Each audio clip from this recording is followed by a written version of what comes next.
Hello everyone, this is Nico, and I'm here to walk you through step 001 of editing in Premiere Pro. I work with a lot of content creators, YouTubers, and amateur editors.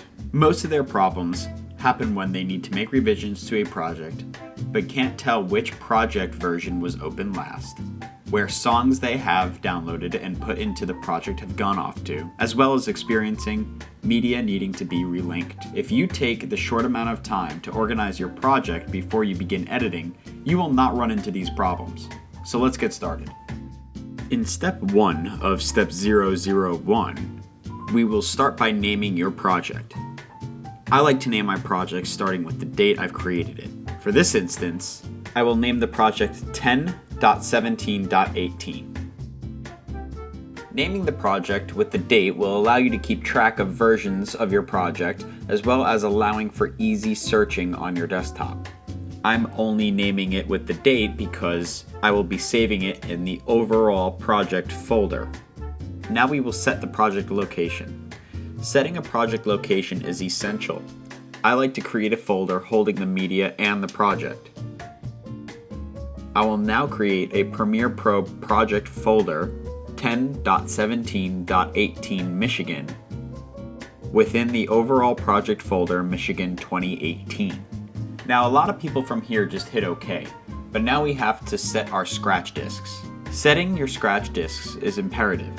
By default, Premiere sets everything to same as project, which means it will save to where you set your project location, which is 10.17.18 Michigan. Just so you know, I'm currently editing in the window style 2-up. In the project tab, this is where you will find all of your assets. In order to keep things neat and organized, we will create bins. Creating bins is necessary pretty much all the time. We always want to keep our media separate from our sequences, titles, music, and graphics to avoid any confusion. In this instance, I have regular speed media and media I've shot at 60 frames per second on the same card. In order to not mix the two, I will create 2 bins. The first bin I will create is slow motion card 1.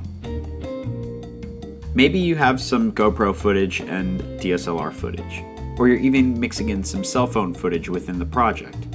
Bottom line, you need bins, so you can avoid a giant list of files and having to open each one to see what kind of media it is. Once your bin has been created, you can upload directly into the bin by opening the bin with a double click and dragging your media directly into the bin.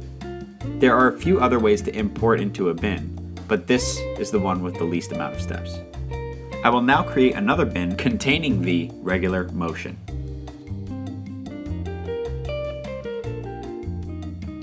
Now we have all of our bins created and named properly. We can open a bin and drag and drop the media into the sequence. I choose this way of creating a sequence because Premiere will copy all of the settings from your clip and apply it to your sequence. Premiere by default will create a sequence with the file name and put it into the bin you pulled the clip from.